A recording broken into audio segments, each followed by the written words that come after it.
Bonjour mes amis, this is Margie. Welcome to the channel. If this is your first time here, welcome. I'm so glad to have you. And if you are one of my beautiful returning friends, thank you so much.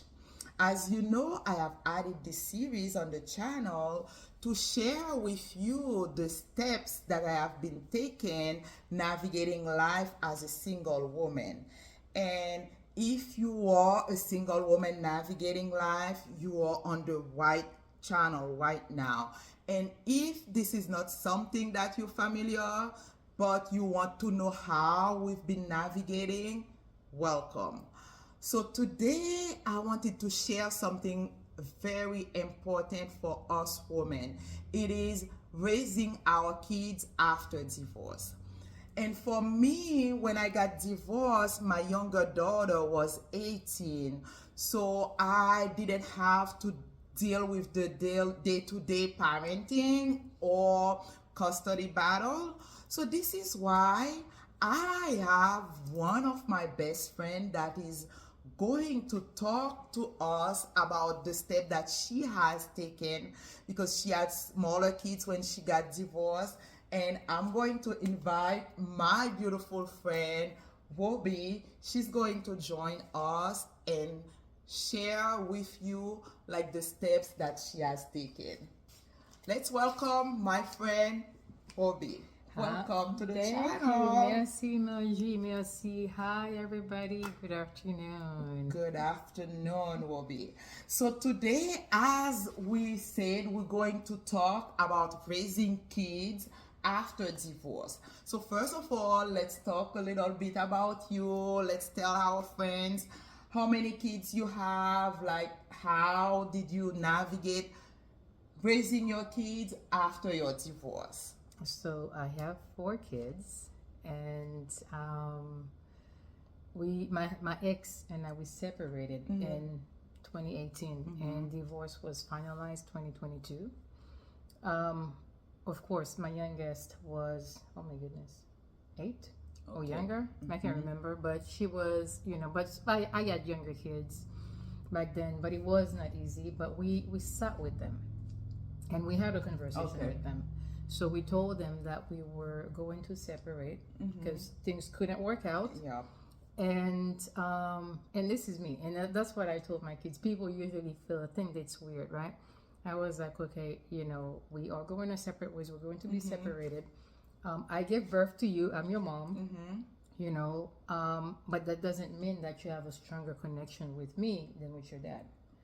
And my youngest daughter was like, does that mean, like you guys will be fighting, there'll be so many things. I was like, no, we're not gonna be fighting, but if you want to stay with your dad, okay, you can stay with your dad, or and your dad is okay if you want to stay with me, because at the end of the day, I'm your mom. I'm always going to be your mom. That's not gonna change, because but you have that choice. That's good. And so when we decided to divorce, or finally when the kids were going, it was between me and him, but they decided towards the end to stay with me for the most part. Okay. It's really kind of navigating through the balance, their school, their personal life, making sure that their needs are met, and then kind of making sure that they stay grounded. That's because it was not easy, because of course, sometimes the kids can try to pull the strings, right? Hey mom, dad said this, or dad, mom said that. So I had to keep that flow of communication with my ex to be sure that, hey, the kids said that they were doing this, or you're aware, or did you say this, to be sure that we had them going. But it's not easy. I can see that it's not easy, but I feel like you find a way to make sure that the kids, like, it's not working for the two of you, but the kids, we are there to support the kids. Yes. And I feel like that support that is a little bit difficult to manage, but it seems like you have done a good job doing so, because we are the parents of the kids. Things are not working out for us, but we are supposed to be there for our kids. And that was my goal, and I've always told my ex, first of all, we don't get along, right? So I'm not gonna be hating you. I'm not gonna be fighting with you because it is what it is. Life happens. So the goal is the kids. The goal is, you know, their safety, their mental health, and what they need. So if I'm gonna be honest, if I were listening to my ex, probably would never be talking. Okay. Right? Yeah. Because he was projecting. Yeah. He projected a lot. And I had to kind of try to balance it out and keep the peace. And even, you know, a few conversations regarding the kids. Hey, you know, when the kids are upset with him, how you know this is how your dad is? You know, how about you have that conversation with him? You know, did you talk about what you're going through? You know, express what you want. Sometimes they're like, oh, no, it's not necessary. I'm like, well, you come to me about it, so it is necessary. It is. Well, you know, he's not going to listen. Well, you don't know that. You know, your dad is your dad. He loves you. That's something I always emphasize with them. You know, we are different, but your dad loves you. You know, so keep that in mind. You know, he may not respond the way that you want him to respond because it's not me. We respond differently, you know, but he's going to listen. I'm like, he will tell you whatever he wants to tell you. He will tell you no, but that doesn't mean that he's not taking that into consideration. So give him the chance. You know, but sometimes, you know, sometimes it can be very overwhelming. Yeah. You know, And I think you said a lot of important things, because things are not working for me and your dad. He will always love you. And sometimes I know if we are hurt, we tend to make the other person look bad. And you have done a great job, like just making sure that this is your dad. He loves you. That's very was very good. That's a very good way to handle that situation. But I'm curious though, what about you? What did you do to help yourself? Because you have to be there for your kids emotionally. But what about you? How do you manage? Because I know, like, for me, it was very difficult. Like, once I'm by myself, everything is coming, like all the strong face, all the strong armor that you have down. How did you do that yourself to get yourself to a place of peace? Well, I tell myself all the time I am a work in progress, so I am still working on myself. I am doing that every day, every second, every moment. So I, you know, very involved in the kids' life, whatever that they're doing, I let them be, you know, and at the same times, you know, I have my journal and I read.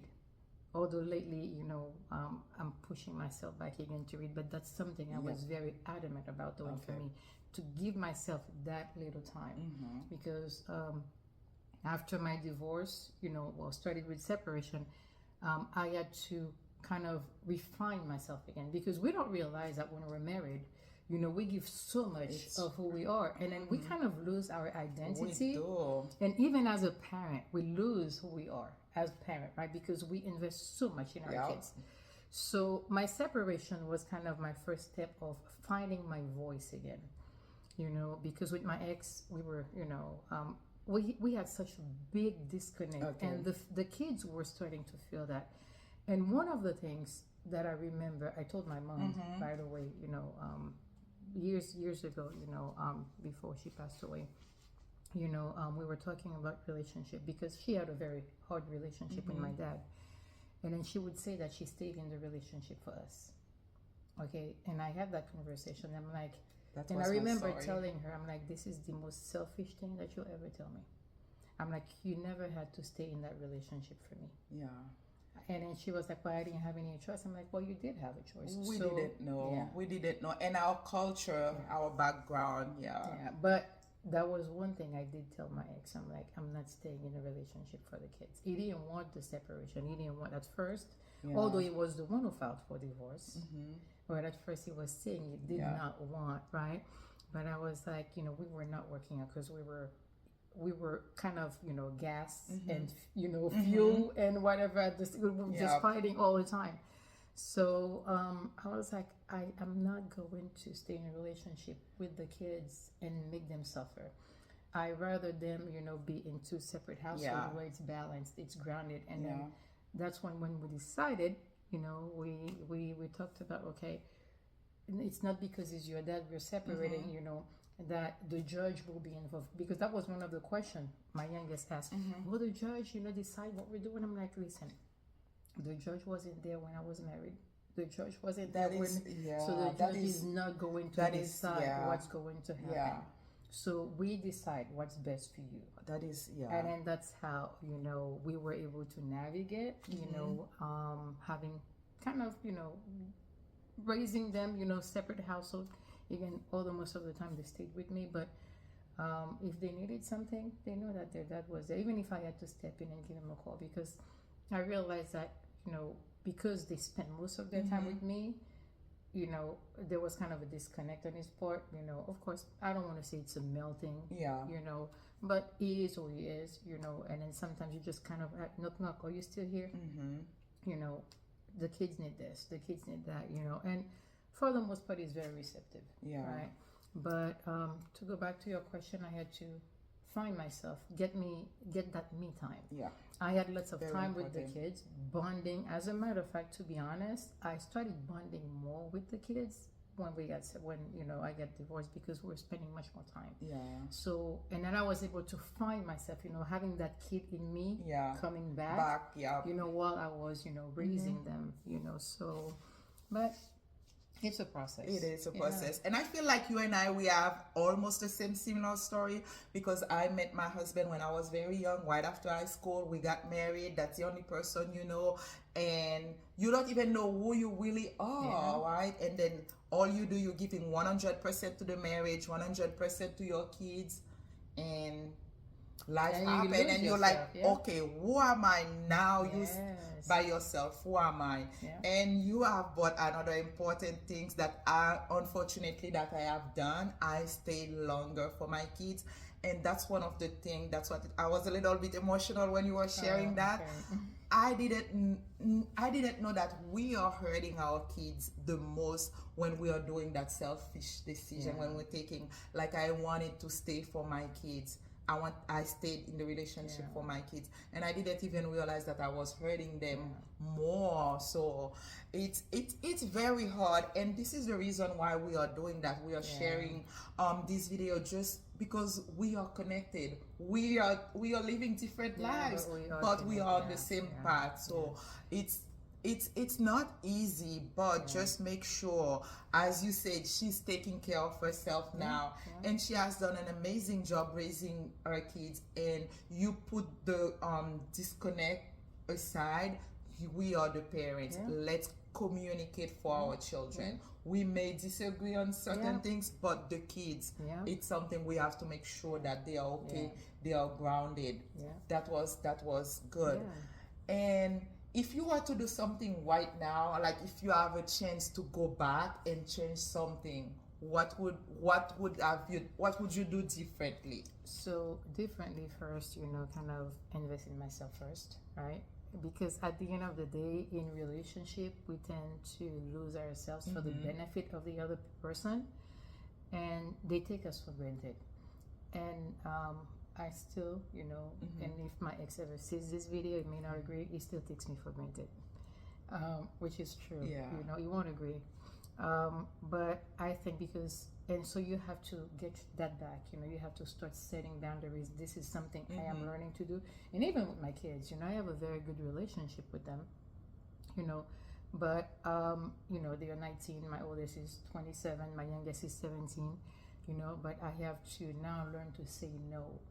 Okay to them, because before, you know, of course, investing, you know, being there, and I'm like, okay, I need my time, you know. So basically, if I were to do things differently, I think I would start with me first, because you know, you cannot you know, give from an empty cup. That is so basically true. And before, I know I said, you know, I told my, you know, when I had that conversation with mom, like, I don't want to be selfish, you know, kind of staying in a relationship, because I suffered from that, right? Because she was suffering, you know, with a relationship with my dad.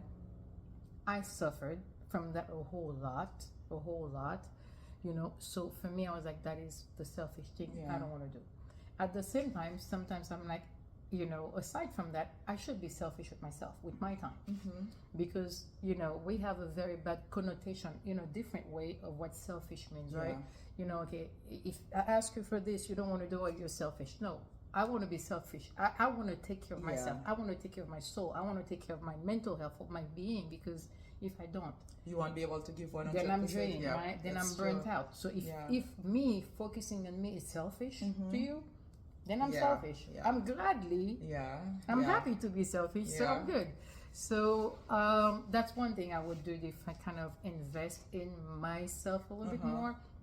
But other than that, I don't regret anything that I've done so far. You know, I just felt like I could have done better for myself, but I'm still working on myself. Like I said, I am a work in progress. And that's what I'm doing too. I'm working on myself, and it's a day by day. And as you said, like for me too, because I think at first when the divorce just happened, you feel a little bit guilty. Like that's what I feel, and you want to do everything to take that from your kids, right? Although, as I said, my younger daughter, she was 18, but you want to be there, you want to fulfill, right? You want to make up for that time, and it's not easy, and we forget ourselves. And right now, my 19-year-old, she doesn't need me, and I feel like, oh my gosh, what do I do with that time? Who am I? Yes, so and it's not easy. And that's why I'm at, because my youngest, she's on her way to college, so in less than 2 weeks, taking her to DC. And the twins, my 19-year-old, so they're already sophomore. So basically, I was talking to my sister, my youngest sister, actually, on Wednesday or Thursday, and I'm like, she's gonna be going away. So I'm like, I realized that since my divorce, it was always with them. It's always, my life revolved around them. And I was like, what am I gonna do? And then my sister was like, you'll be okay. I'm like, actually, you know what? I'll be okay, because as much as I know that I'm going to miss her terribly, but I feel that peace coming. I feel ready. I feel ready to embrace me. I feel ready to just get home, and then the house is empty. And I just throw my legs up in the air. Shoot, what am I doing? And you have all that life, all that beauty here. So I'm like, I feel ready, And you have done an amazing job. Your kids are really great kids. And I was telling my sister, I'm like, should I feel guilty? No. It is that time that we have, like it's ours. And for me too, sometimes I come here and I'm like, oh my gosh, I don't have to cook, I don't have to do anything. And I'm like, what do I do with myself? Listen, I'm ready for that. I'm ready, to come home, and then just like, what do I do with myself? And again, I'm going to miss her, like the other day, she was like, Mom, can you stop crying? I'm like, oh my goodness, my baby girl is leaving. But it's that's life. It is, And right now, if there is a woman that is going through a separation, they have young kids, and they are questioning, how am I going to do it? What am I going to do? How to navigate that life as a single parent? How to navigate that custody battle? What good advice could you give them? So first is take it one day at a time, right? That's all. Like for me, I didn't have a custody battle. And I think I'm one of the lucky ones. Because we did everything. No lawyers was involved. It was very amicable. And again, like I said, if I was paying attention to all this projection, it probably would have been very ugly. But give yourself grace, right? We are not superwoman. We are not superwoman. We are not supermom. And one thing that I realized also, the stronger you are, the more people rely on you. And then the more people really think that you got it, you can handle it, and then you start being dismissed because you are strong, right? So take a break when you need to. And to be honest, at first, I was like, I didn't want to show my emotion to my kids, but I started showing my kids my emotion. I was like, I am human too. You guys, and I'm even emotional by saying that. I know it's hard. My 19-year-old, we had a conversation. My 19-year-old daughter, I was like, you guys think I'm a super mom, but I'm not a super mom. She was like, well, that's a good thing. I'm like, no, it's not. because when you're super mom, you're overlooked. Yeah. You know, everybody thinks that you're the fixer, right? And so basically, people no longer pay attention to you because you're strong. So basically, you keep on being strong and sometimes I say that I keep on being strong because being strong is the only thing that I know, right? Because if I don't do it, nobody's gonna do it. I gotta do it for myself. I gotta show up for myself because nobody else is showing up for me. So, so give yourself grace, embrace yourself. Love on yourself 24/7, because if you don't love on yourself, you don't have that energy to give to anybody else. And let your emotion flow. You're gonna have some good days, you're gonna have some bad days, but enjoy them each, because you are learning something from each of those emotions that you are feeling, because they are guiding you to where you need to be. So that is awesome. And I'm going to share something with you. You have something on TikTok that empower women, and I will share that link in the video with you, because every day she's doing positive affirmation. And sometimes I'm in a certain space and I hear you, I'm like, oh, thank you for sharing that, because she also empowers women. So I'll tell you about that though.